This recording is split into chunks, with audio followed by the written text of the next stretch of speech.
lived at opposite ends of the same medieval world. On one side, a king, draped in velvet, surrounded by courtiers, deciding laws with a nod. On the other, a peasant, waking cold, working hungry, surviving one season at a time with nothing but grit and calloused hands. This is about the gap, not just of power, but of purpose. Two people born into systems they didn't choose, living days that couldn't be more different. One commands, one obeys, one builds empires, the other keeps them running. If this kind of calm, grounded history helps you unwind, feel free to like the video and subscribe, but only if it brings you peace. And let me know in the comments where you're listening from and what time it is. I love seeing how far these stories travel before they fade into sleep. So take a breath, dim the lights, settle in, and let's begin with two lives that shaped a world, one silent chore at a time. You wake up slowly, not because you're rested, but because your back is screaming. It's a low, dull ache, like someone quietly grinding a stone into your spine. The straw-stuffed mattress under you is more mould than straw now.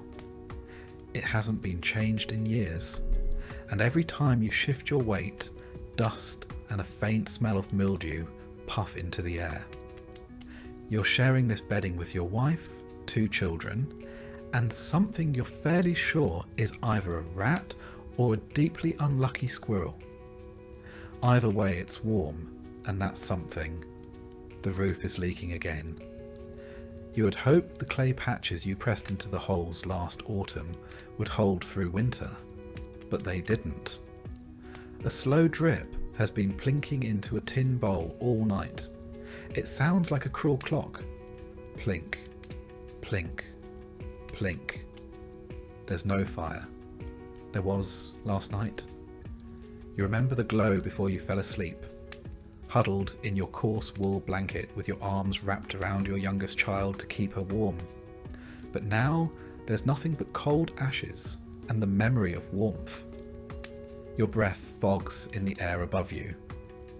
You don't have a chimney, just a hole in the roof that lets the smoke out and the rain in. It does both jobs poorly. Outside, something groans.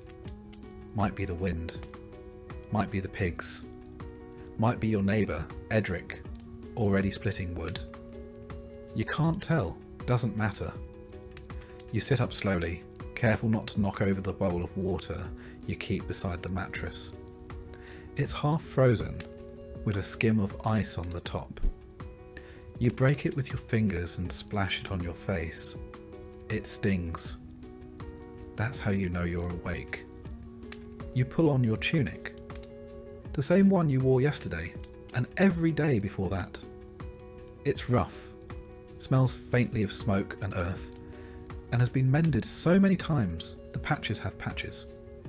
You tie a rope around your waist. The belt broke last year. Your feet hit the dirt floor.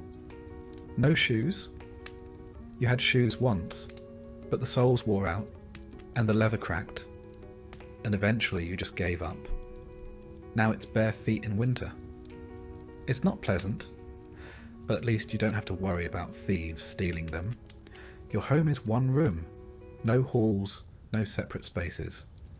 Just a hearth at the centre, a few tools hanging on the wall, and scraps of cloth nailed over the windows to block the wind. If you're lucky, there's a bench, a stool, maybe a single iron pot. Privacy? Luxury.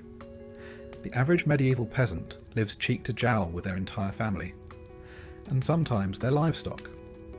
A goat might sleep near the door for warmth. Chickens peck inside, looking for spilled grain. Your wife is still asleep, or pretending. She was up with the baby again. The child has a fever that won't break. You've tried everything. Garlic, prayers, tying a scrap of holy cloth around her wrist. Nothing works. You don't mention it. Your oldest son is already outside. You can hear him coughing as he tends the fire pit. He's only 10, but he works like a grown man. Has to, there's no one else. You grab a crust of bread from the table, if you can call it that. It's a flat board resting on 2 uneven stumps. The bread is hard. You dip it in the leftover water to soften it. It doesn't help. You chew anyway. The bread is made from barley, or maybe rye, mixed with whatever filler you had. Peas, ground acorns, even sawdust. It's baked once a week maybe, and the rest of the time it sits near the fire, growing harder by the hour. You glance at the small wooden icon on the wall, a crude carving of a saint whose name you don't know. You mumble a prayer, or at least the rhythm of one. Latin isn't your language, but the words feel sacred by sound alone. Maybe that's enough. A few moments of silence pass. Then the rooster crows. Not yours, of course. You can't afford one. It's Edric's. It sounds smug. You stretch your back and hear it pop in 3 places. That's the morning song. You take a deep breath. The air smells like damp straw, ash, and unwashed wool. You feel the cold settle into your bones like an old friend. Time to start the day. Today, like every day, begins with wood. Without fire, there's no warmth, no cooking, no hope of boiling the lice from your clothing. You grab a dull hatchet and trudge to the woodpile. You're not allowed to cut trees in the Lord's forest. Technically, even gathering fallen branches is illegal, but everyone does it. You just hope the steward isn't watching. The mud clings to your feet. The ground never really dries, not in winter. Paths are just grooves worn into the earth, churned to slurry by feet and hoofs and cartwheels. You slip once and curse, quietly. You don't want to wake the baby again. Later, you'll check the thatch. Try to mend the fence. Feed the pig. Tend the plot. Maybe go to the village oven, if there's anything to bake. But first, wood. Always wood. You nod to your neighbour. He grunts in return. You both know this day already. You've lived it 100 times. The king wakes slowly, not from cold or pain or noise, but because that is the luxury of power. His bed is enormous, draped in velvet and lined with furs. The sheets are imported linen, so soft they barely whisper as he turns. The mattress is filled with goose down. Not just any geese, mind you. Ones raised specifically for a palace. Their feathers are collected by hand. He doesn't open his eyes at first. There's no need. The room is already warm thanks to the fire that's been maintained through the night by a servant whose only duty is to keep it fed. Logs from the royal forest. Birch, maybe? Or cedar? Something that smells faintly sweet as it burns. A gentle knock, then silence, another knock. Then the door opens slowly. A valet enters. He walks quietly, placing a pitcher of warm water beside the bed. Another servant follows with a warmed robe. A third holds a towel. A fourth holds his slippers. Each one bows in sequence, like a slow-moving clock. This is routine. Every medieval court has one. The king does not rise alone. He is dressed, washed, tended to. Even the act of waking is political. Who is allowed into the room? Who speaks first? Who touches the king's garments? Protocol is everything. It reaffirms the natural order. The king stretches. A servant pulls back the curtains. Sunlight pours in, filtered through stained glass windows in blues and reds. It pools on the polished stone floor. The king yawns. He swings his legs over the bed. His feet never touch the ground. Slippers are slid on before he moves. The robe is draped over his shoulders. He doesn't lift a finger. He moves to the wash basin. The water is warm, perfumed with rose oil. A towel is held up for him as he pats his face dry. He examines himself in a polished silver mirror. Not bad, he thinks, perhaps a bit pale. He sits. A servant trims his beard. Another combs his hair. A third applies a balm to his hands. A fourth lays out his clothing. A doublet embroidered with gold thread. Hose dyed a deep green. A cloak lined with ermine. And these are not just clothes, they are symbols. His garments are dyed with expensive plant-based pigments, woad, madder, saffron, each hue denoting wealth and power. Breakfast is being prepared. He can smell it. Fresh bread, honeyed figs, sausages, eggs. Something sweet. Something savoury. It will be laid out in the solar soon, beside a fire and beneath a tapestry of his grandfather slaying a boar. While he eats, he may hear poetry, or music, or scripture. He may receive guests, or he may not. The day's official matters can wait, unless war has broken out, or a bishop has arrived unannounced. He hears a knock at the outer door. A steward with the morning briefing. News from the border. A letter from the bishop. A request from a noble. A report on the grain stores. He waves it all away, later. He sits in the warmth and listens to a lute player softly plucking a tune. Outside, the bells ring the hour. The sound is pleasant, faint, untroubling. The world beyond the walls does not concern him. Not yet.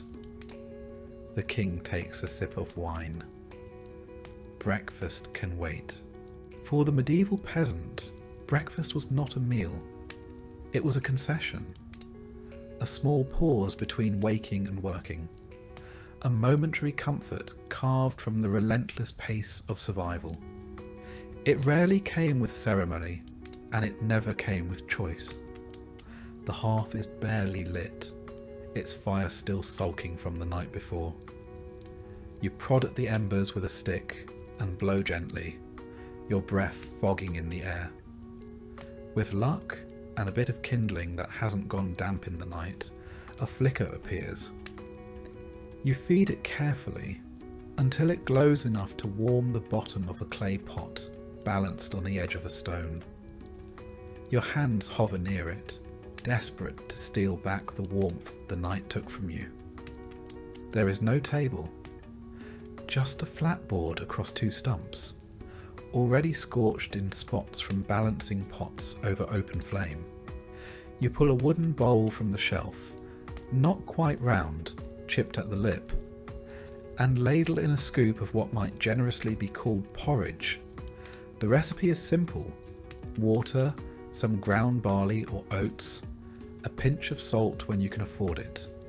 There's no milk. Your cow, if you had one, died last winter, and the village dairy supplies go mostly to the reeve. The consistency of the porridge is closer to paste than soup. Lumpy, grey, with occasional husks of grain that crunch when they shouldn't. You tear off a hunk of dark, coarse bread, the kind made from a mix of barley, rye, and whatever else can be ground into flour. Wheat bread is for the nobility. White bread is a miracle you've never seen. This loaf is dense, heavy, and days old. You dip it into the hot mush, soften it enough to bite without breaking a tooth, and chew with the patience of someone who knows there's no alternative. Most peasants in medieval Europe began their day with something like this. The term breakfast wasn't even common until later centuries. Instead, the morning bite was a continuation of last night's sustenance. The word itself, breaking the fast, implied there had been a fast to begin with. For peasants, the fast never really ended. Your children sit near you, rubbing sleep from their eyes, already coughing. One of them eats with two hands, the other just stares into the bowl. You tell them to eat slowly. Not because there's more coming, there isn't, but because it's better to stretch the illusion. Your wife drinks weak ale from a cracked wooden cup. It's thin, bitter, and lukewarm, but it's safer than water. The stream outside has a habit of killing chickens and children alike. Boiling takes fuel you don't always have. So the ale, brewed from grain, fermented just enough to kill what the river carries, becomes the drink of choice, even at sunrise. Sometimes, when luck aligns, breakfast includes an onion, or leeks boiled with a bit of fat scraped from the bottom of the meat barrel. But this morning, there's no meat.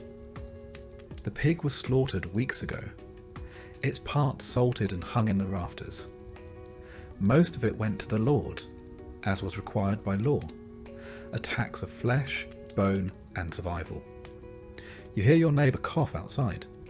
Edric again. He's already on his feet, already working. You envy his energy. Or maybe you just envy his chickens. He has 3. You have none. Someone knocks on the door. A soft rap. It's a child, muddy-faced, barefoot, asking if your wife has any herbs for his sister. You don't? But she'd find something anyway. Dried nettles, maybe? Or horehound? You trade for it? Half a heel of bread, split in silence. The sun climbs slowly, lightening the frost on the sill. You stand, stretch your back, and wipe your hands on your tunic. The bowl goes back to the shelf. The pot, still steaming faintly, is saved for later. Maybe for dinner. Maybe not. That was breakfast. And now there is work. At the same hour, in a palace 50 miles and several universes away, breakfast is also being served. But here, it is not a necessity. It is a display. The king awakens in silk sheets, the smell of sweet wood smoke curling through the air from a fire that never dies. A steward appears to announce the meal, though the scents have already done the job. He is led into the solar, a private, sunlit room where tall windows spill light across painted walls and a floor covered in hand-woven rugs from Moorish lands. The table is already set. Silver platters lined with folded cloth napkins. Carved wooden bowls glazed with coloured enamel. Knives so polished they reflect the face of the man who holds them. No dish touches the table before being tasted by a food taster.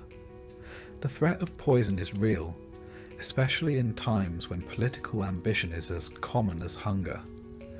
A loaf of soft white bread, made from the finest sifted wheat flour, rests beneath a linen cover.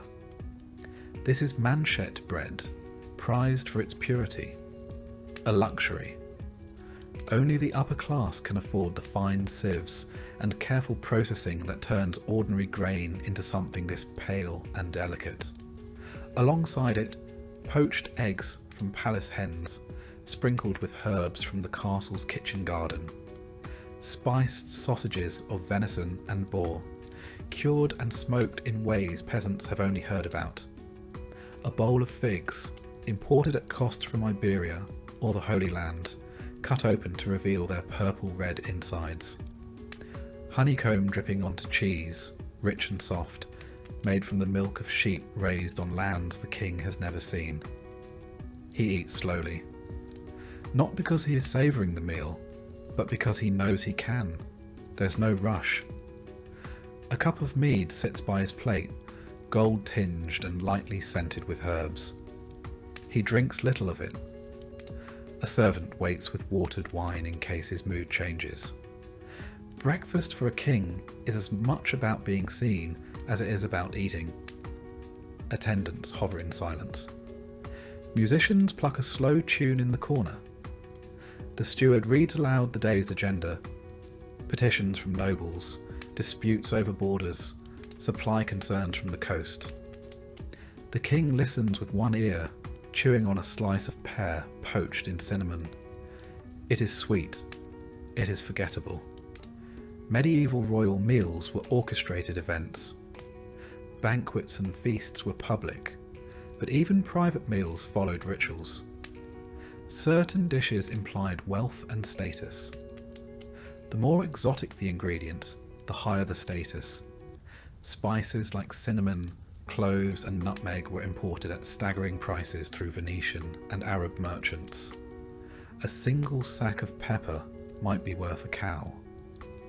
He finishes half the bread, a sliver of ham, and picks at a pastry filled with minced apples and dried cherries.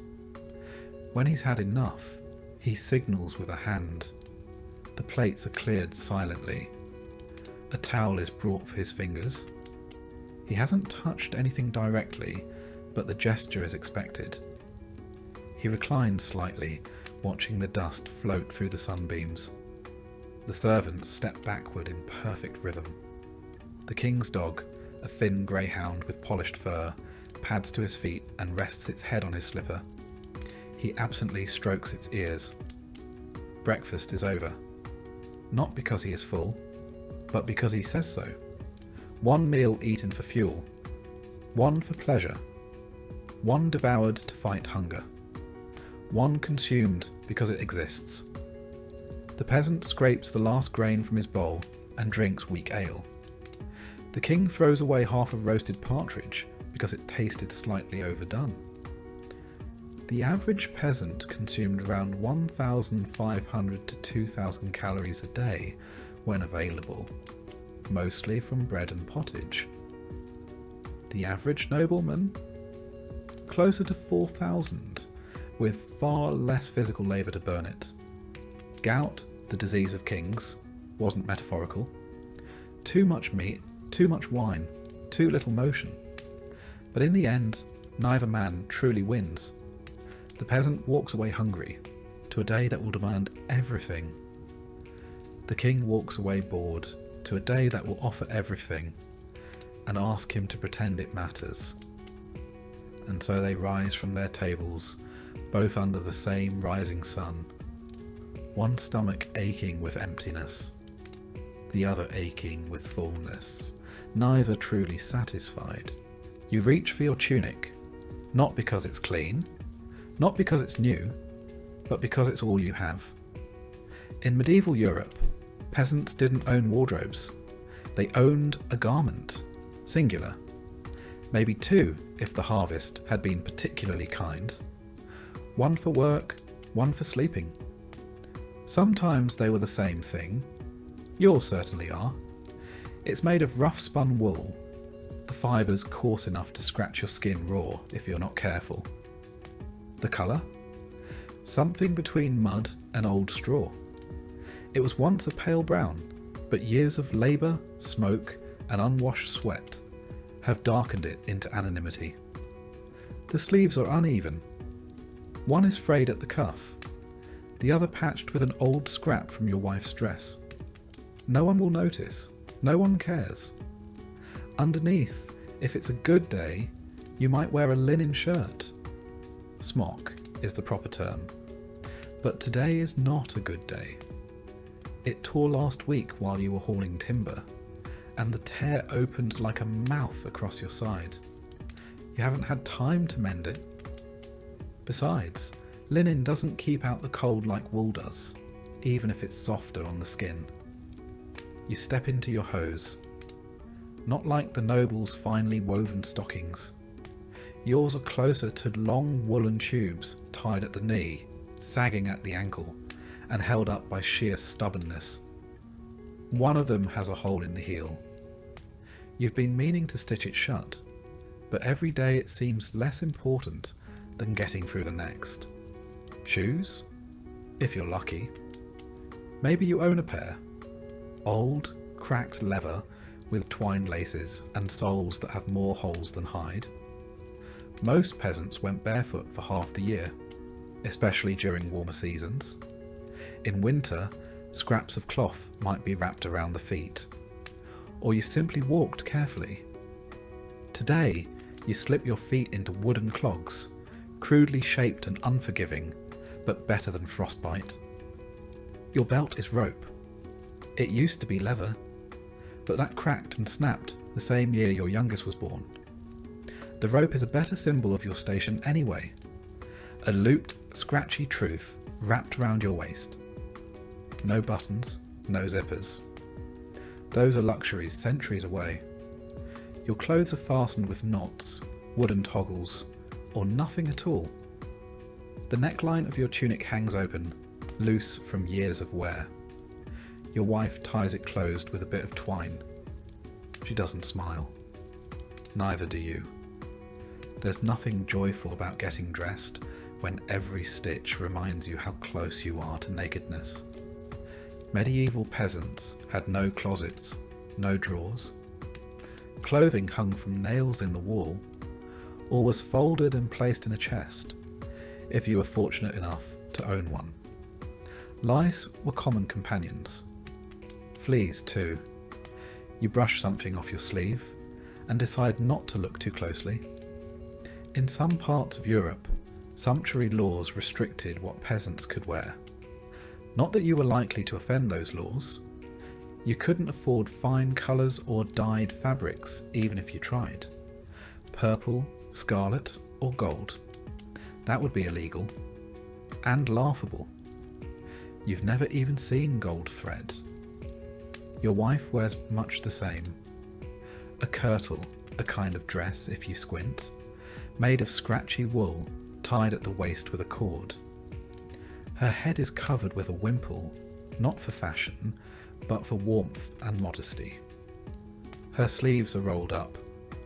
She's already working.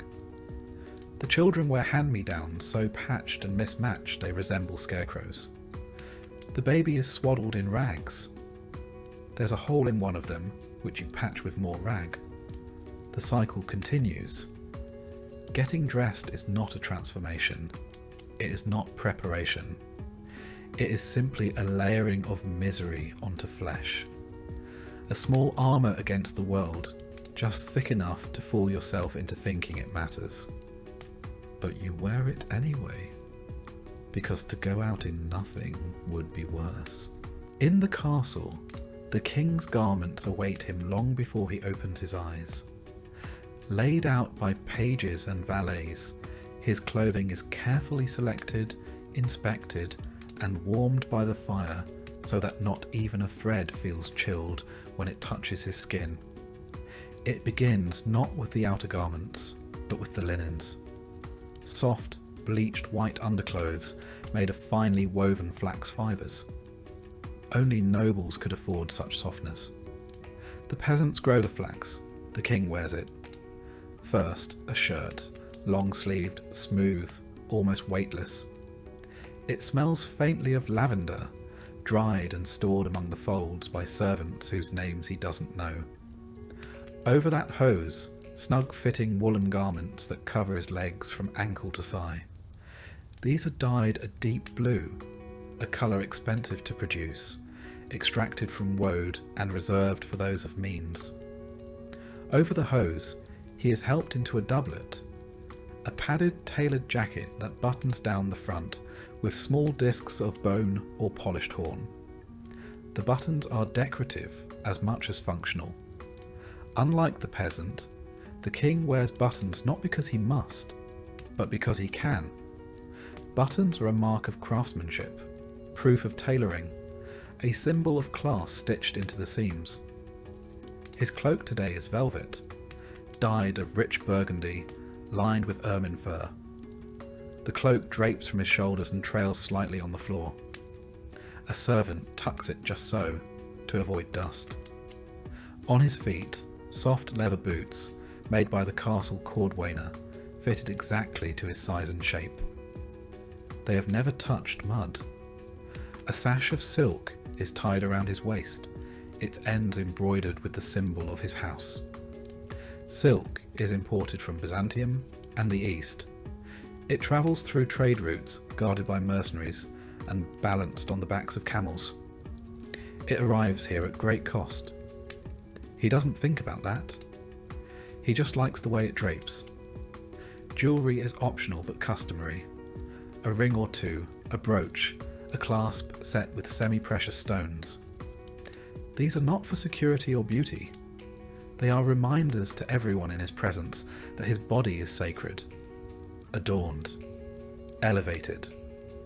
While he dresses, attendants discuss the weather, his agenda, who might be arriving for court. Someone mentions a visiting dignitary. Another whispers about grain prices. It's all background noise. He nods, occasionally raises an eyebrow but doesn't respond. He is busy being dressed. The final item, a circlet, not quite a crown, but enough to remind everyone who he is. Not too heavy. This is morning wear, not a state occasion. Getting dressed for the king is not merely about function or even comfort.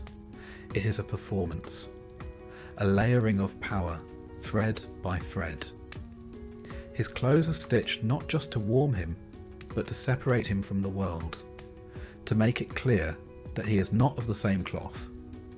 And when he steps into the hall, robes trailing, hands ringed, boots spotless, everyone who sees him understands the truth. This is not a man, this is a symbol. And symbols are always well dressed. One man dresses in a single wool tunic, patched beyond recognition. The other is wrapped in layers of tailored elegance. The peasant gets dressed while standing, shivering beside a smoky hearth. The king is dressed by others, warmed by the fire he never has to feed. But both, beneath it all, are still just men. One clothed in discomfort, the other in performance. One wrapped in survival, the other wrapped in image. Both bound by thread, though only one can afford to ignore the seams. You step outside, and the cold hits like a slap. The door swings on tired hinges, and the air is sharp enough to sting the inside of your nose. You squint into the early light. The sun isn't up yet, not really. Just a pale smear on the horizon. Your breath clouds in front of you like smoke. You don't need a clock to know the time. Your bones do that for you. The yard is a mess of frozen ruts and old straw. Chickens peck lazily near the woodpile. One of them is limping. You make a mental note to check its leg later. You won't. There's no time. Your day begins not with a plan, but a list of obligations stacked like firewood. Uneven, unstable, always about to topple. First, you check the animals. The pig is rooting through what remains of the compost pile. Its eyes follow you warily, like it knows it's next on the menu if winter doesn't ease up. It's probably right. You refill its trough with scraps, turnip skins, old leaves, and a few spoonfuls of yesterday's porridge crusted onto the side of the pot. The pig eats with more energy than you'll have all day. The firewood pile is low again. You grab the axe from its spot against the wall, the handle smooth from use, the blade nicked and dulled. You trudge toward the tree line, feet sinking slightly into frozen mud. You've been harvesting from the same grove all winter. Each day you go a little farther in. Each swing of the axe feels heavier than the last. You gather what you can carry, broken branches, bark, even damp twigs. Everything burns if you're desperate enough. You haul it back in bundles on your back. No sled, no cart, no mule. Just you. You stack it haphazardly near the door. It won't last a week. Then water. Always water. You walk to the stream with a bucket in each hand. The water is clearer than it should be. A bad sign. That means fewer fish, fewer frogs. You draw it up in silence. You slip once on the icy stones, and your knee slams into the mud. You swear under your breath. The water sloshes. One bucket spills. You don't refill it. You just go home. Back at the hut, your wife is spinning wool by the hearth. The children are up now, huddled near the fire, watching her fingers work the spindle with slow, practiced movements. The baby cries. She doesn't stop spinning.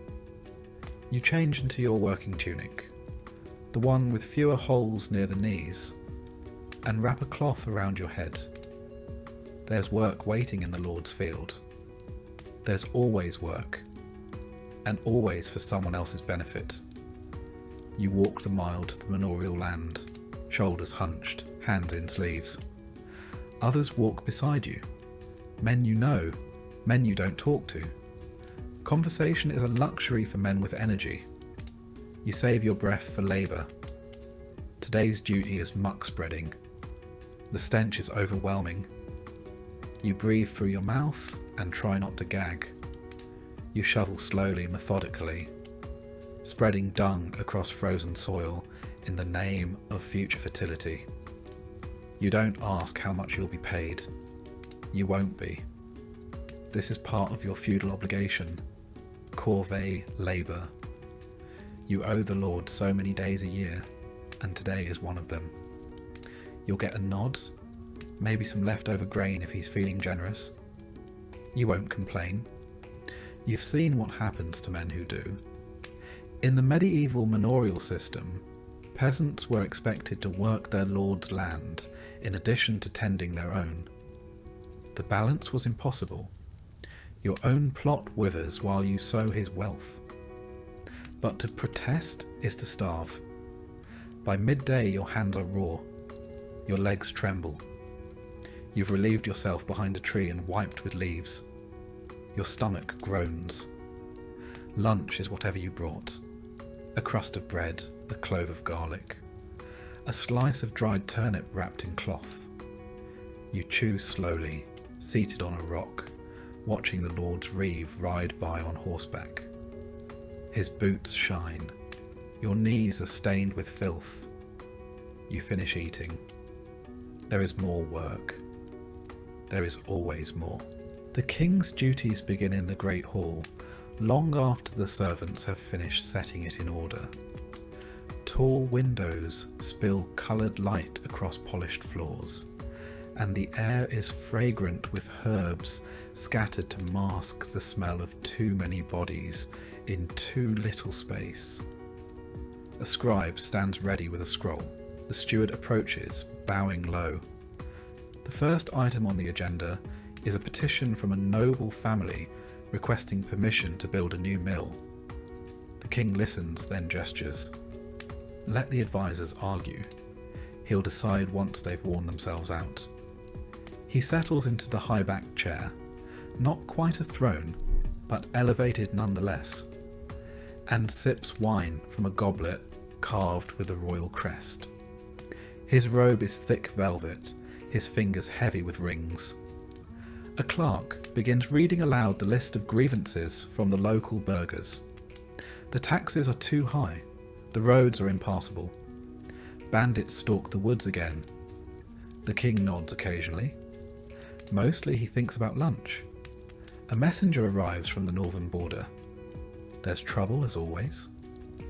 The baron is late with his levies. The peasants there have been refusing to work. He asks if soldiers should be dispatched.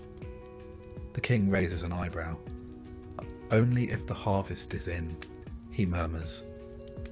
The medieval king was not always a tyrant. His days were often consumed with small, grinding details, managing trade routes, hearing disputes, confirming marriages, ensuring vassals remained loyal. His power was vast, but not absolute. Even a king needed to manoeuvre, through politics, through custom, through the church. A priest approaches with a sealed letter from the bishop. More concerns about heresy in the southern shires. A wandering preacher has been stirring up unrest. The king sighs. He'll let the Inquisition deal with that. The court jester interrupts with a joke. No one laughs until the king smirks. Then the room erupts with polite chuckles. He listens to a minstrel perform a new ballad, half paying attention while his steward quietly counts out expenses from the last feast. The numbers are high, no one questions it. Then come the petitions from the commoners. A farmer with a broken fence and a neighbour with aggressive geese. A baker arguing with a brewer about grain prices. The king listens for a moment, then waves them away. Let the reeve sort it. A hunting party is scheduled for the afternoon. He looks forward to that. A break from the talking. But for now, he returns to his chamber to review letters. His own seal, his own wax, his own ink made from oak galls and iron salts. He doesn't write them, of course, he dictates. The scribe's job is to translate the king's words into something dignified. One letter to a cousin in France, another to the Pope, a third to a mistress in a border town. By late morning, he's spoken to 30 men, heard 20 grievances, signed 15 scrolls, and decided very little. But his presence is enough. He is king, and kings above all must be seen. One man begins his day by shoveling manure, the other by shuffling papers. One earns nothing and owes everything. The other owns everything and earns nothing. Yet both play their roles in a kingdom that demands performance. The peasant labours under the weight of his body. The king labours under the weight of his title. One cannot rest, the other cannot hide. The peasant's duties draw blood. The king's draw ink. You wake up already unclean. There's no moment of freshness, no scent of soap, no warm water on the face. Dirt lives with you. Not just under your nails or on your skin, but in your mattress, in your clothes, in your food, and sometimes in your blood. You don't notice it anymore. Or rather, you notice it constantly, and there's just nothing to do about it. There's a bucket in the corner of your hut. It's filled with grey water, the same used yesterday to rinse a bowl or wash your child's feet. You splash your hands into it, then rub your face. It's shockingly cold. You blink. Your skin tightens.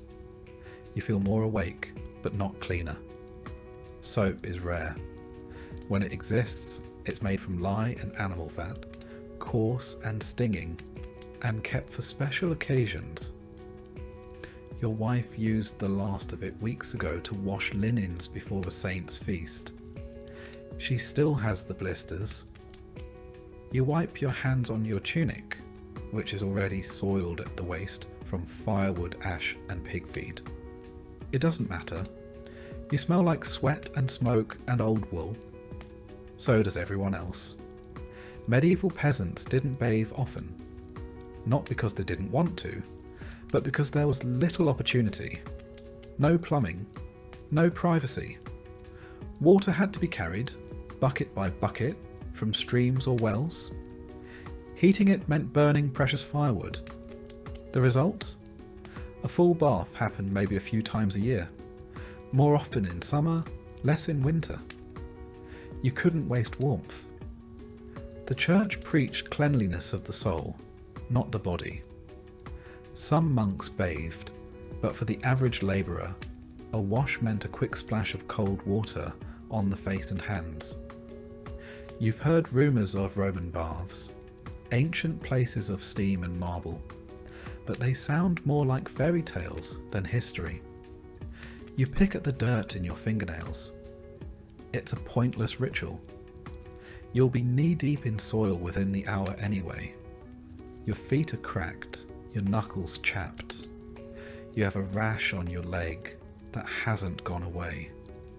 You think it might be ringworm, or just irritation from your hose rubbing the same spot every day. Your wife combs the children's hair with her fingers. You see a louse? She crushes it with a thumbnail and keeps going. The toilet is a pit behind the hut, half covered with old wood planks. In winter, it's frozen and dangerous. You squat beside it instead. Everyone does, no one speaks of it. Public latrines exist in larger towns, but they reek and overflow. Chamber pots are dumped into the street. You've seen someone throw waste from a window and yell, Gardeloo! A crude French warning to clear the path. You didn't move fast enough. Tooth care? You chew on a mint sprig if you can find one. Some folks use cloth to scrub with ashes. Most just lose their teeth before 40. You run your tongue along your molars and feel one wiggle. You spit and there's blood. Again. The village healer. Not a doctor, just an old woman with herbs. Told you to drink nettle tea. It didn't help. She also said to sleep with a toad under your pillow. You didn't try that one. Disease is constant. Boils, fevers, coughs that never quite go away. One of the neighbour's sons died last week. Fever and vomiting, they said. Might have been bad meat. Order water. Or God's will. You check the baby's forehead. Still warm. Not burning. But not right. Your wife hasn't said anything, but you see the fear in her eyes. You know people who carry dried herbs in pouches around their necks to keep away miasmas, bad air. The priest says illness is a punishment. The healer says it's the weather. You say nothing. What's the point? Your neighbour claims he went 6 years without getting sick. Then his foot turned black. He died 3 days later. You dunk your head in the water trough to rinse your hair. It doesn't help. You smell like a man who works for a living. You always will. And still, you go on. Because there's no alternative. The king wakes not to filth, but to fragrance. His chambers are swept twice daily by servants using bundles of herbs, thyme, rosemary, lavender, scattered across the stone floors. They don't just freshen the air, they're believed to ward off illness. Clean smells, they say, make for a clean body. He sits beside a basin of warm water. A servant dips a cloth, wrings it carefully, and wipes the king's face and neck. Another dabs at his hands. The water is infused with rose petals, orange blossoms, sometimes vinegar. It smells like luxury. Unlike peasants, the king does not carry his own water, nor does he walk to the bathhouse. The bath comes to him, in the form of a large wooden tub lined with linen sheets, filled with heated water poured from brass pitchers. He bathes when he wishes, sometimes once a week, sometimes daily. It's his choice. Soap is not just available, it's imported. Bars come from Castile, made with olive oil and lye, scented with citrus or pine. It lavers softly, it does not sting. The king's skin is pampered with oils afterward to prevent dryness. Almond oil, if it's in stock. Goose fat, if not. He is rubbed with cloths made of fine linen. His hair is brushed with a boar bristle brush. His nails trimmed with care, checked for signs of illness. Cleanliness for royalty is not merely comfort. It's an extension of health, of status, of godliness. His physicians, university trained, perhaps in Paris or Salerno, believe the body has 4 humours: blood, phlegm, yellow bile, black bile. Balance is key. They advise the king to avoid dampness, excess wind, spoiled food. He is bled periodically to restore equilibrium. He follows a regimen known as regimen sanitatis, rules for healthy living. Moderate food, rest, gentle movement, fresh air, no overexertion. The body, they say, must be tended like a garden. His teeth are cleaned with a cloth dipped in wine or vinegar, sometimes ashes or crushed herbs. He rinses with sage-infused water. Bad breath, the doctor says, can signal internal decay. He listens, even if he finds it tedious. Illness is still a threat, of course. Even kings get fevers. Even kings die of the plague. But when he falls ill, he is surrounded by care, poultices, prayers, leeches, tinctures brewed in silver pots. When he coughs, 5 men listen. During outbreaks, the king retreats to the countryside, to the coast, anywhere but the city. He closes the gates, no visitors. The poor die in the streets. He reads about it in letters. He hears tales of entire towns falling ill, entire villages vanishing. He commissions a prayer, a mass, a candle to be lit. And he dines as usual. Cleanliness to him is visible. It is scented. It is symbolic. And above all, it is managed by others. The peasant scrapes the mud from his heels with a stick. The king scrapes the dirt from his nails with ivory. The peasant smells of animals, ash, and labour. The king smells of citrus and rose water. One body is raw from cold water and coarse wool. The other is cradled by steam and silk. But both, in the end, bleed. Both, when cut, scar. Both, when struck by plague, fall the same way. And death, whether in a straw bed or a gilded chamber, does not care for soap. Leisure, for you, is a strange word. It sounds like something for other people. Softer lives, softer hands. You don't have leisure.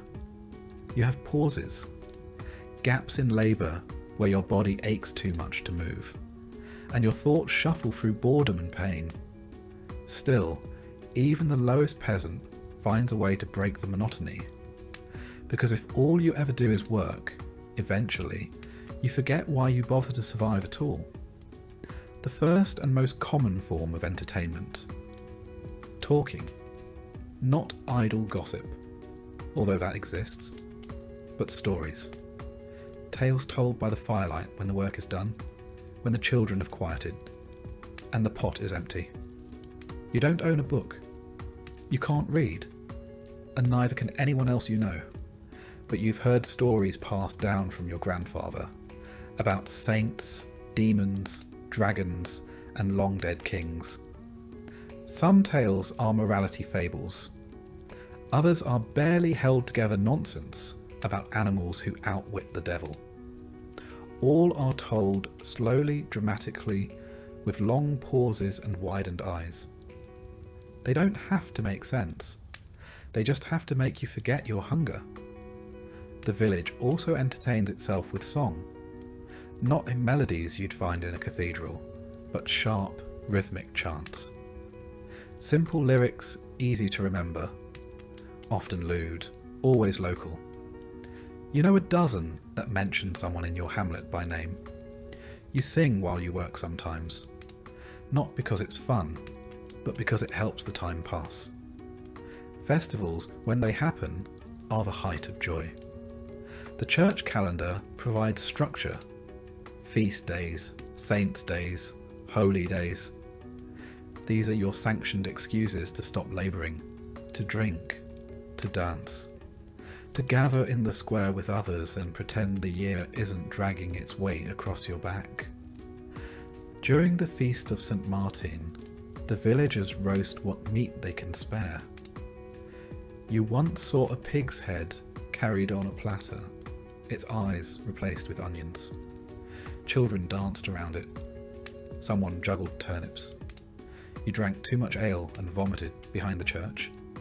It was the best night of your year. Games exist too. No boards, no tokens.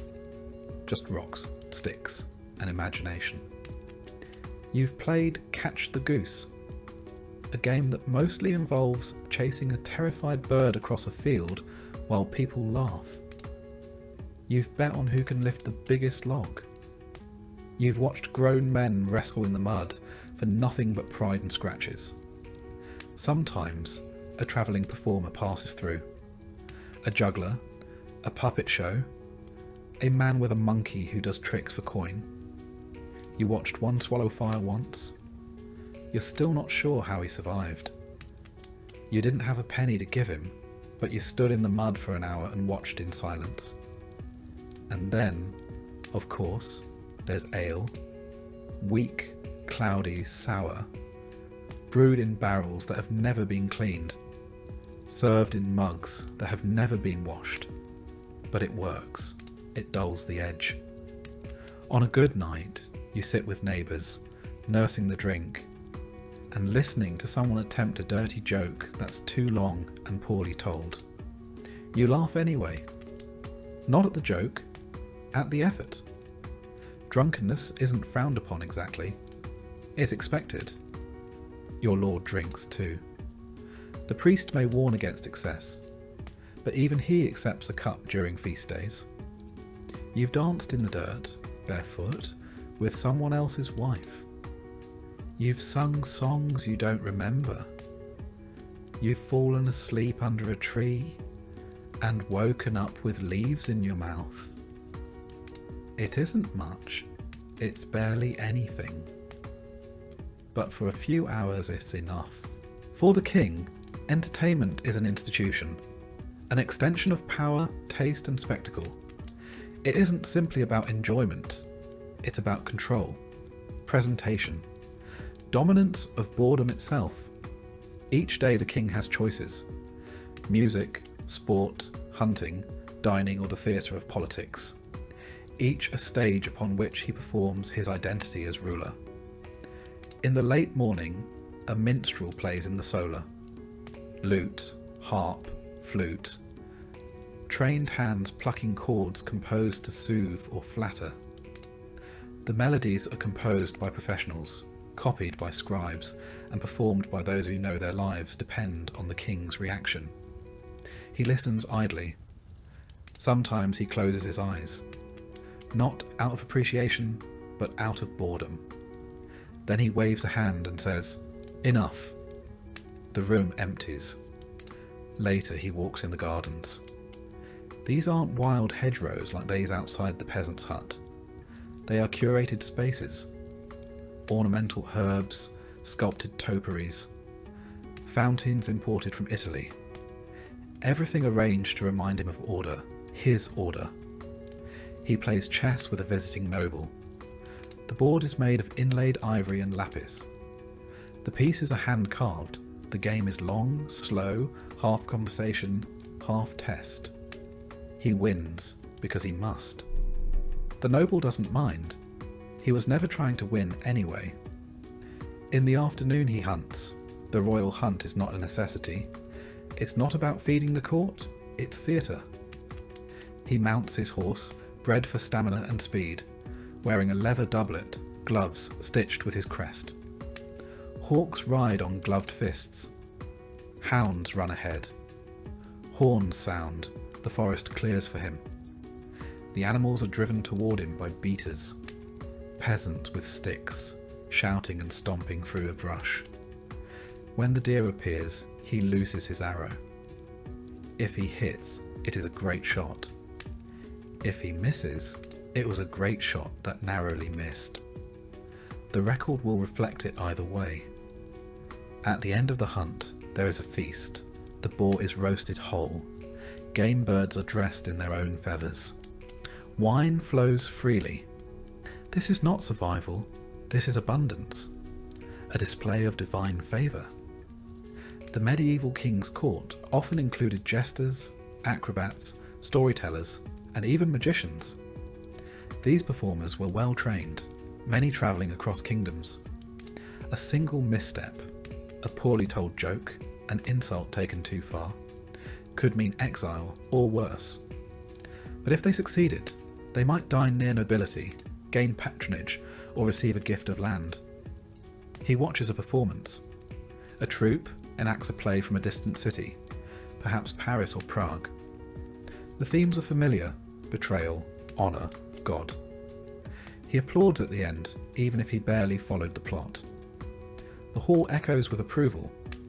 No one asks if he enjoyed it. In the evening he may read. Not aloud, that is for clerks. But he listens to books being read to him.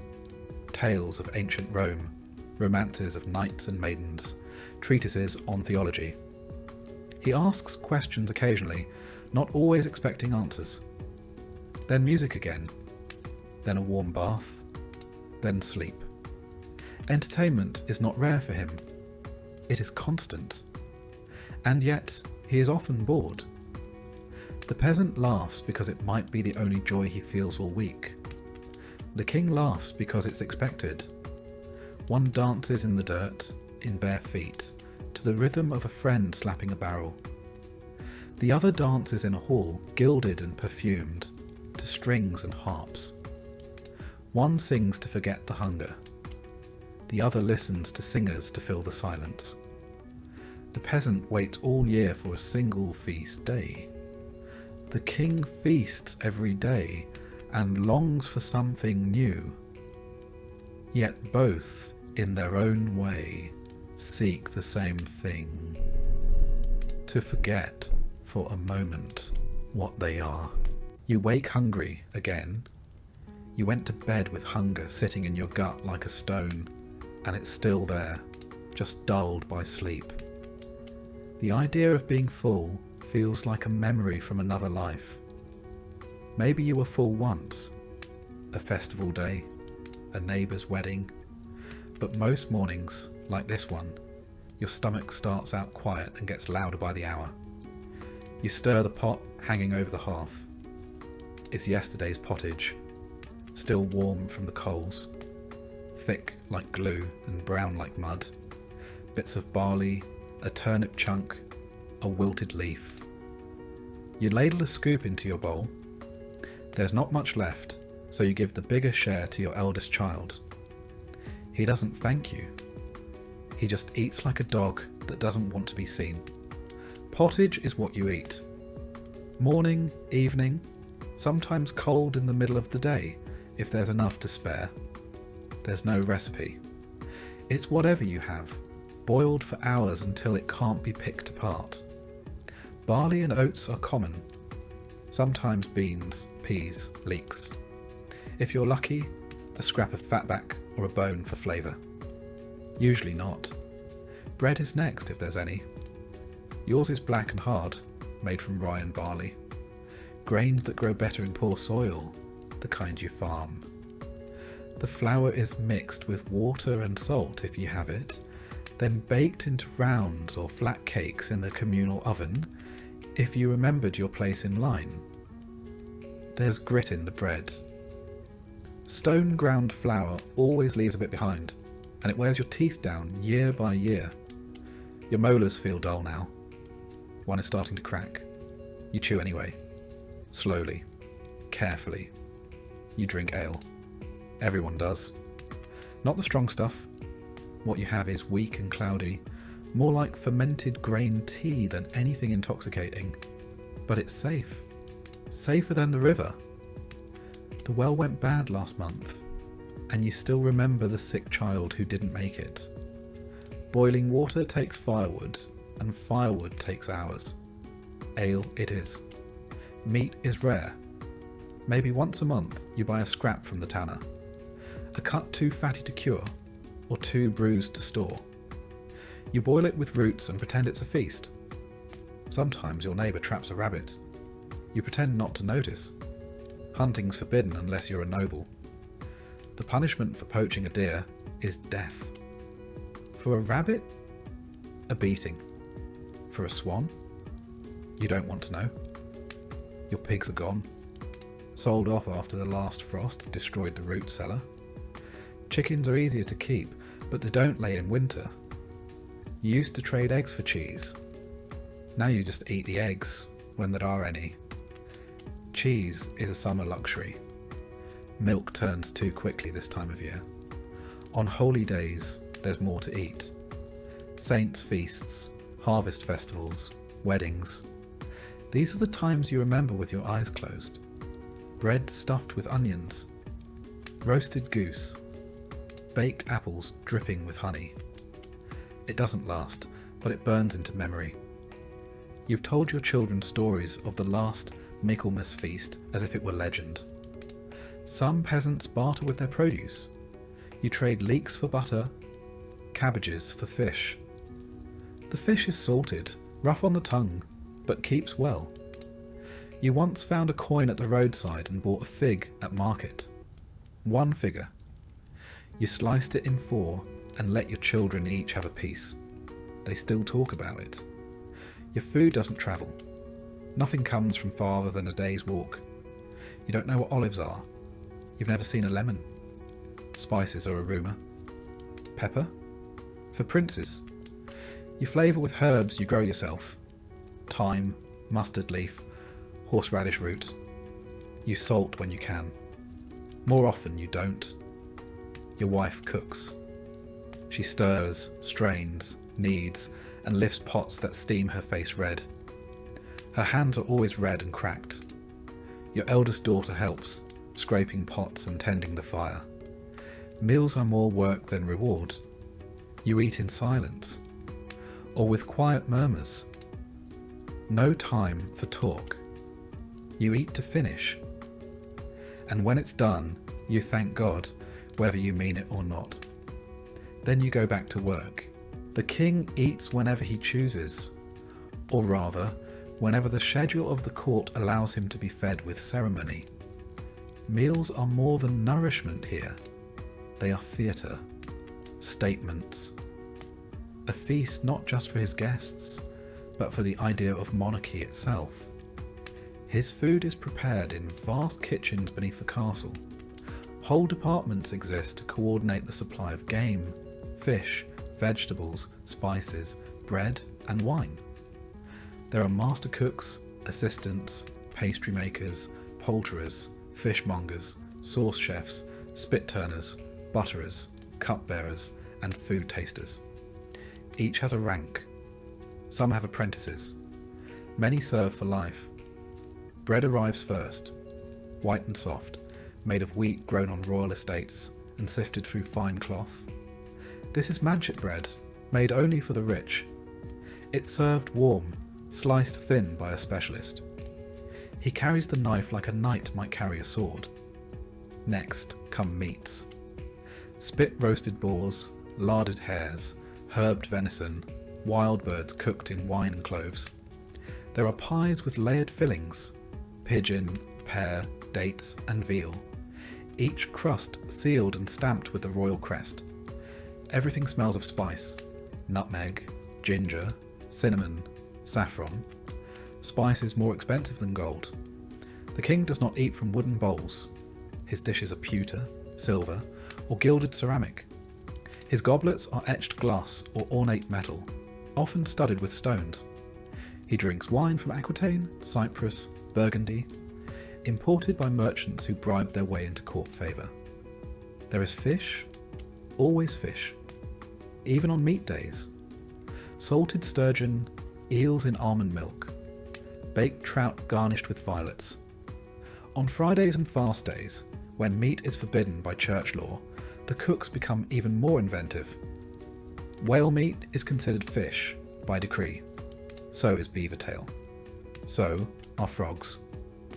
A theologian once argued that barnacle geese, born of driftwood, were also fish. Feasts are long, 3, sometimes 4 hours.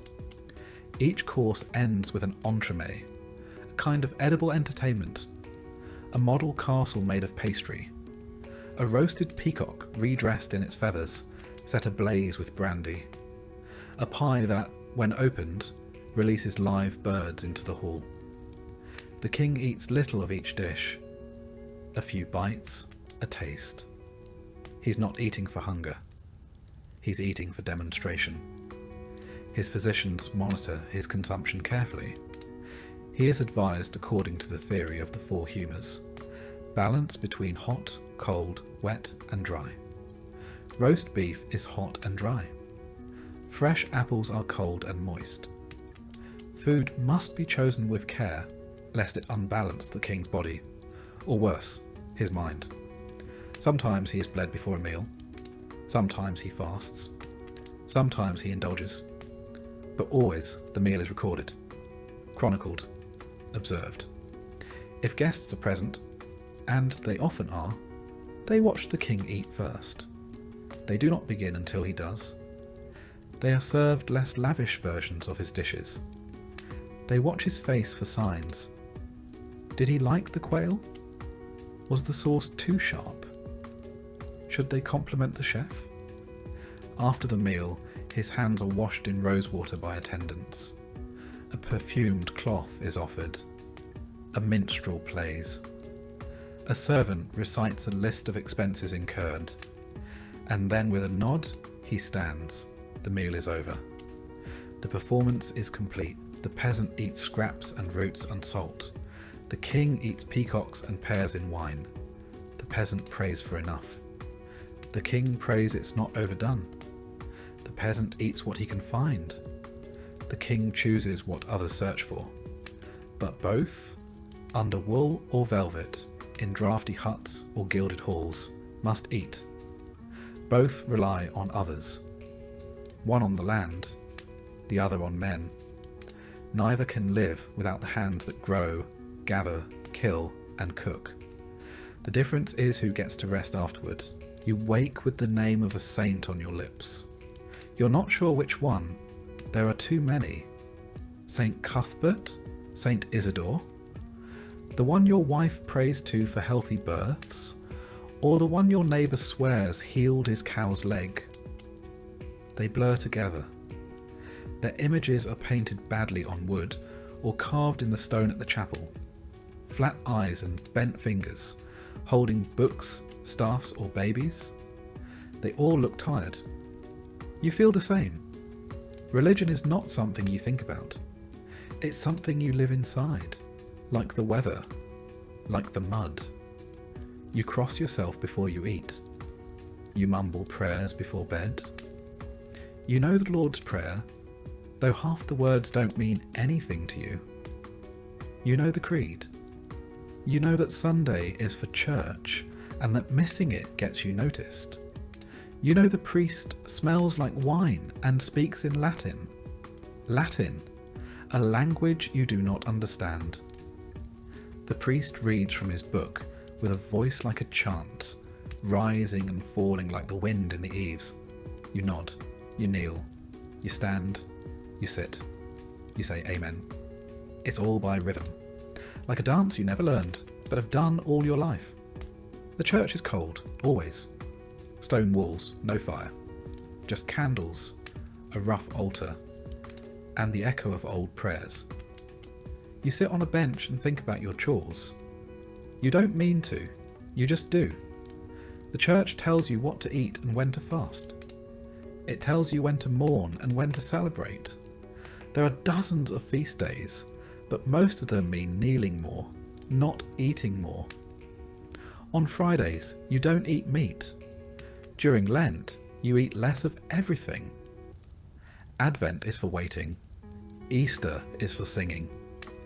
Christmas is for huddling close to the fire. The priest is not poor. He has a servant, a fat goose, and shoes without holes. He doesn't till the soil, but he talks about sin with the confidence of someone who's never had to lie for a crust of bread. Still you listen.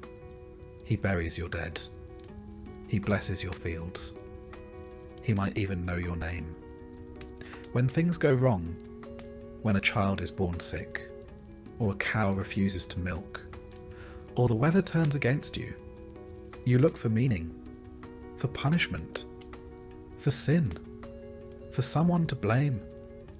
You tie herbs above the door, light a candle, leave a coin at the chapel. You mutter to St. Bridget, or St. Blaise, or St. Jude. You aren't sure which one helps with fever. You try them all. You've heard of people who stopped going to Mass. They vanished, or starved, or had their thatch catch fire in the night. You don't test those stories. Superstition isn't separate from faith. It's just the part the priest doesn't talk about. Your wife hangs charms over the cradle. Your neighbour buries nails at the corner of his field. You carry a bone in your pouch, just in case. The seasons change with the saints. Michaelmas brings the harvest. Candlemas starts the thaw. Midsummer's Eve is a night for fire and fear, when spirits walk and old magic stirs. You've jumped over the fire with bare feet. You've thrown salt into the ashes. You've whispered things you wouldn't dare say aloud. There's a woman outside the village, an herbalist, maybe more. Some say she's a witch. Others say she's just clever.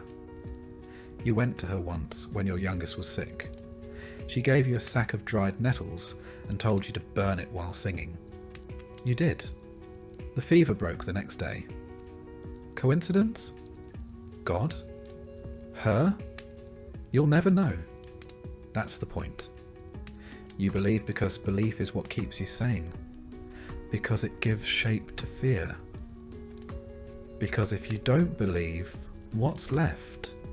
Just cold, just hunger, just death? So you believe. Even when you doubt, you believe. The king prays too, but his prayers are written by others.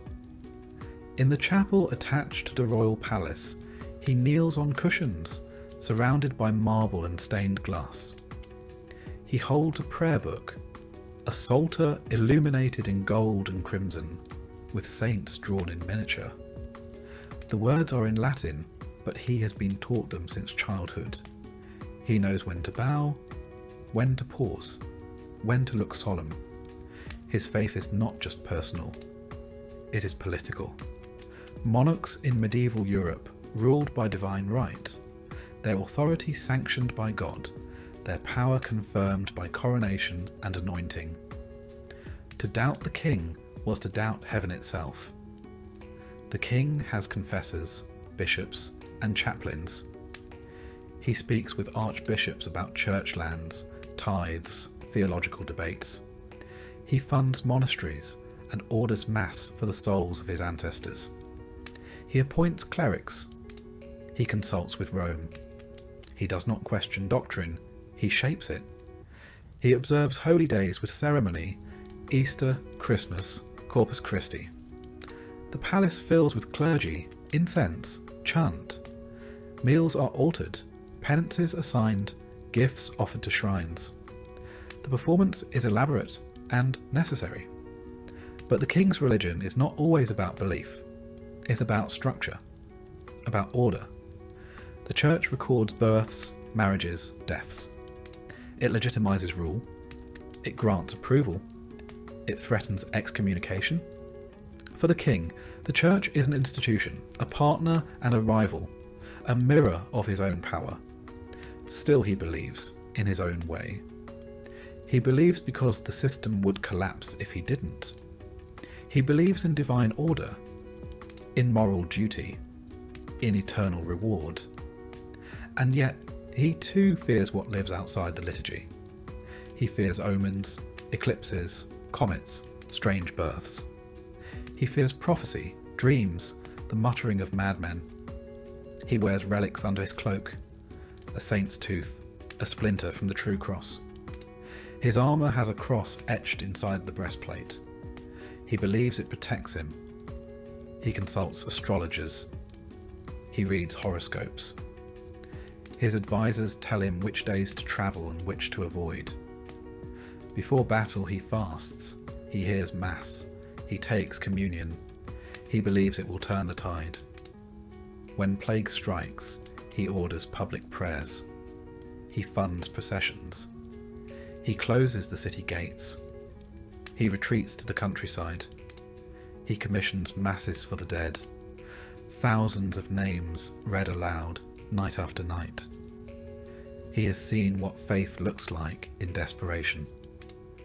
He has seen villagers flog themselves in the street, begging God to spare them. He has seen men weep in front of statues. He has seen the bones of saints carried through mud. He believes, but he does not trust. He rules the body of the realm. The church claims the soul. And both know that if one crumbles, the other soon follows. The peasant clutches a wooden cross and whispers a desperate prayer. The king kisses a jewelled crucifix and signs a royal decree. One lights a candle for luck. The other funds a cathedral. One is told that suffering brings salvation. The other is told that power confirms holiness. Yet both fear the same silence after death. Both kneel in different places, on different floors, wearing different clothes. but both pray to the same God, and both hope they are being heard. You wake before the light, not from a rooster's crow, he's late as usual, but from the sound of your joints cracking as you roll upright on a straw mattress that smells of mildew and years of sweat. You rub your eyes. Try to remember if today is your turn to haul water or your son's, and reach for the same coarse tunic you wore yesterday and the day before. You are not free. That's not something you say out loud. It's not a thought you entertain often, but it lingers in your ribs, in your hands, in the rhythm of your life. You are a serf, bound to the land. Not a slave, not in name, but near enough that the difference hardly matters. Your lord owns the ground beneath your feet. You simply borrow its surface, one furrow at a time. Today's labour is predictable. Muck the stalls, collect firewood, repair a fence flattened in the storm. Tomorrow it might be threshing grain in the manor's barn, or ferrying a barrel of ale to the reeve's house, or helping with the sheep. Work does not rotate with fairness, only with need, and need never sleeps. Each season comes with its own torment. Spring is planting, endless hours hunched over rows of soil, pushing seeds into earth still clinging to winter's chill. Summer means harvest, and your fingers blister as you reap barley and hay until your tunic clings to you with sweat. Autumn is the rush to preserve, salting meat, storing apples, bottling what little beer you've brewed before it spoils. And winter? Winter is endurance. Cold seeps in through the thatch and into your bones. You wake stiff and hungry, go to sleep hungrier still. Most days you eat bread. Not the white loaves of the rich, but dark, dense barley bread, flecked with grit from the millstone. Pottage if you're lucky, a stew of whatever you've managed to find or grow. Leeks, turnips, beans. A strip of bacon if you're blessed. Ale instead of water, because water might kill you. You have no tools of your own, just what's passed down or shared. A wooden plough with a cracked handle, a hoe tied with twine, a cart with one good wheel. If something breaks, you fix it, or you don't and make do anyway. Under feudal law, you overlord between 2 and 5 days of labour each week, depending on your agreement. This is called corvée labour, and it's not optional. You work his land before your own. You mend his fences, repair his roads, harvest his grain. Only afterward, if time and daylight allow, do you tend to your own meagre strip of soil. If you protest, you risk punishment. If you falter, you risk starvation. And then there are the taxes. You pay a tithe to the church, 1/10 of everything you grow. If your harvest is bad, the tithe remains the same. The priest doesn't farm, but he eats well. You also owe banalités, or fees for using the Lord's mill, his oven, his press. Nothing is free. Even boiling water might require permission. Your wife labours just as hard.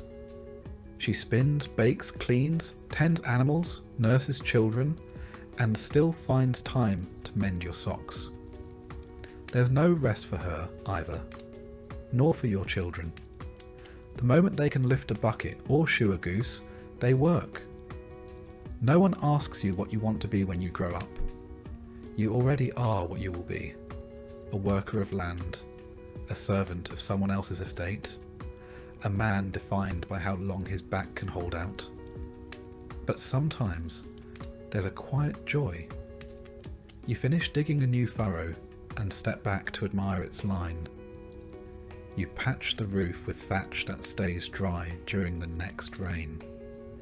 You build a chicken coop from scrap wood and watch your children gather eggs with giddy smiles. It's not ambition. It's not pride. But it's yours. You might think a king's life is idle, that he lies in silk, is fed by servants, drifts from banquet to banquet.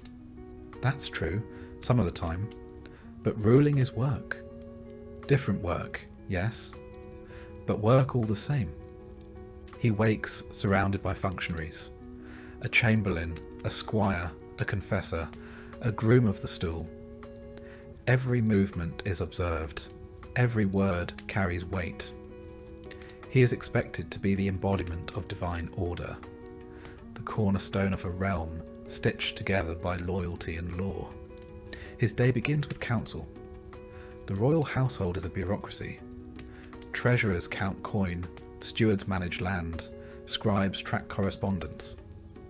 The king listens as they list problems: border disputes, unpaid taxes, bad harvests, rebellious barons. He must decide what to do. His decision becomes law. He spends hours holding court. Some of it ceremonial, knights seeking titles, nobles pledging fealty. Some of it judicial, cases of land theft, marriage disputes, accusations of treason. His presence alone influences the outcome. One raised eyebrow can sway a sentence. Kings are also diplomats. He arranges marriages like chess moves. One daughter to seal peace with Aragon, a nephew sent to marry a distant duchess. Alliances made not with treaties, but with bloodlines. He governs warfare too. In times of peace he trains, reviews armories, sends funds to fortify castles, approves levy rosters. In times of war, he commands, directly or through trusted generals. Many medieval kings ride to battle themselves. Some die there. His signature controls currency. A decree to mint more silver coins, or to debase the currency slightly, ripples across trade networks. He must think like a banker, a warlord, and a priest, all while keeping the nobles happy and the peasants quiet. Even feasts are work. He sits at the centre, radiant with wealth, a living symbol of stability. His food is inspected, his wine poured by protocol. Every bite is a message.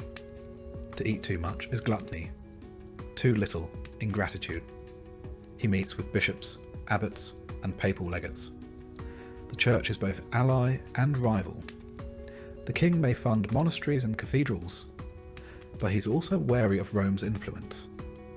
A single excommunication can undermine his throne.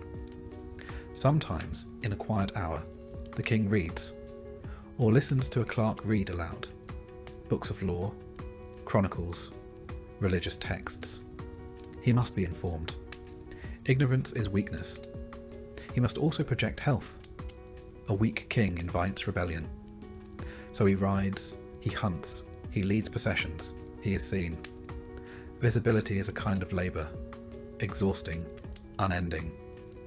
Even his sleep is guarded, his dreams not fully his own. He doesn't dig ditches, but he holds a realm together. And that's no small task. The peasants' hands are calloused from earth. The king's are calloused from decisions.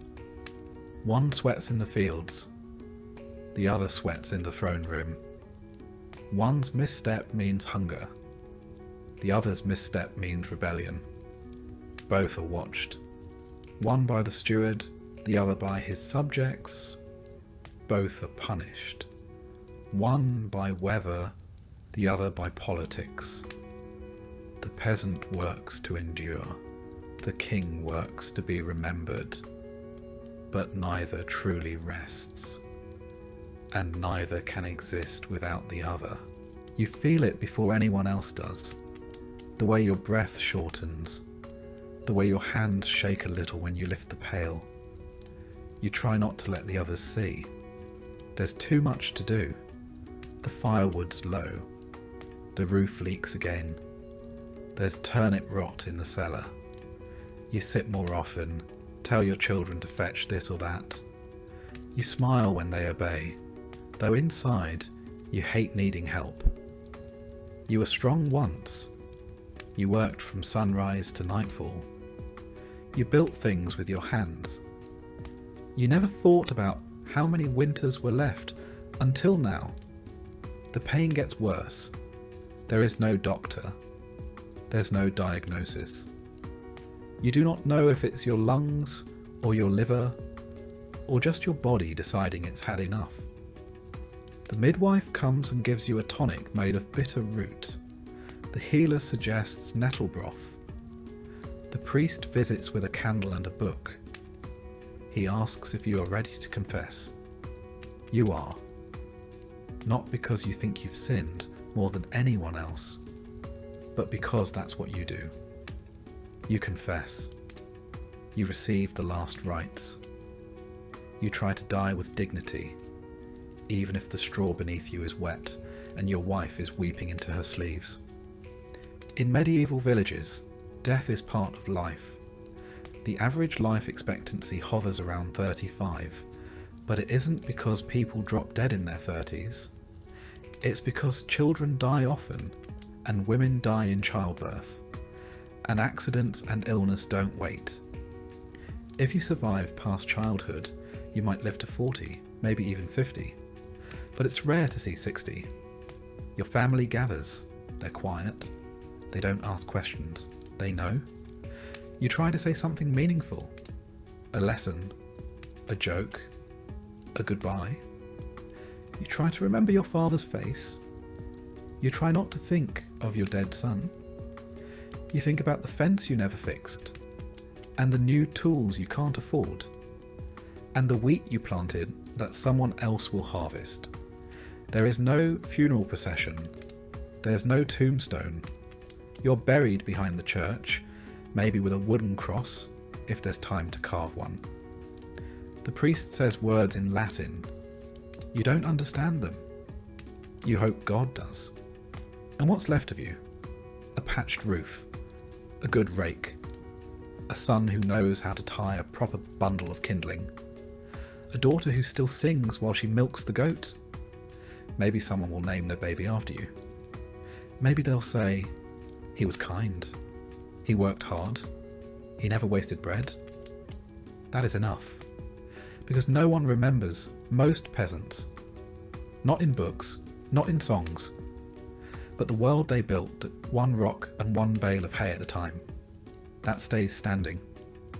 That's legacy. He feels it too, but he's not allowed to show it. A king dying is a dangerous thing. It unsettles the court. It invites ambition.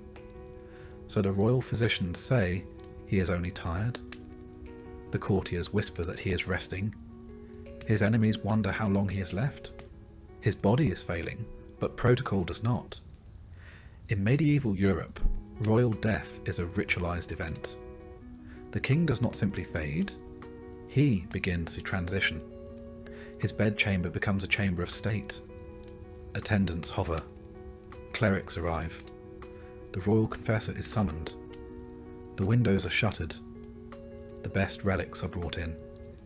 He is anointed again, just as he was at coronation, but this time with the oil of the dying. He confesses sins. He asks for forgiveness. He clutches a crucifix of gold and mutters prayers learned in boyhood. A scribe stands nearby to write down his last words, or at least something poetic enough to be remembered. The king's death must not be ordinary. If he ruled wisely, he is mourned. If he ruled poorly, he is endured until the last breath. But in either case, he is treated like a vessel of divinity until the end. His family gathers. Sons, if he has them. A wife, maybe two. A bishop reads scripture. Trumpets may sound in the courtyard. The realm holds its breath. And when he dies, really dies, the news is announced with fanfare. A black cloth is hung from the castle walls. Church bells toll across the countryside. Messengers ride to the cities. Nobles are summoned to court. The royal seal is broken. Then comes the body. His corpse is washed and dressed. Sometimes embalmed, sometimes not. Some kings have their organs removed. Some have their hearts buried separately. Some have their bones boiled to be transported without rot. He He is placed in a coffin of wood, or stone, or even lead. A likeness may be carved in wax. A death mask taken. The funeral is pageantry. Dozens of priests. Hundreds of candles. Choirs singing psalms. Nobles in black. A procession of mourners. Some paid to weep. Some there to be seen. The coffin is carried on a cart draped in velvet. Horses wear black. The heralds cry out his name, title by title, as he is lowered into the tomb. He is interred in a royal crypt, Westminster, Saint Denis spire, surrounded by ancestors, sealed in stone. His tomb is engraved with Latin verse, his image carved in marble. His sword may lie beside him. A crown may be placed at his feet.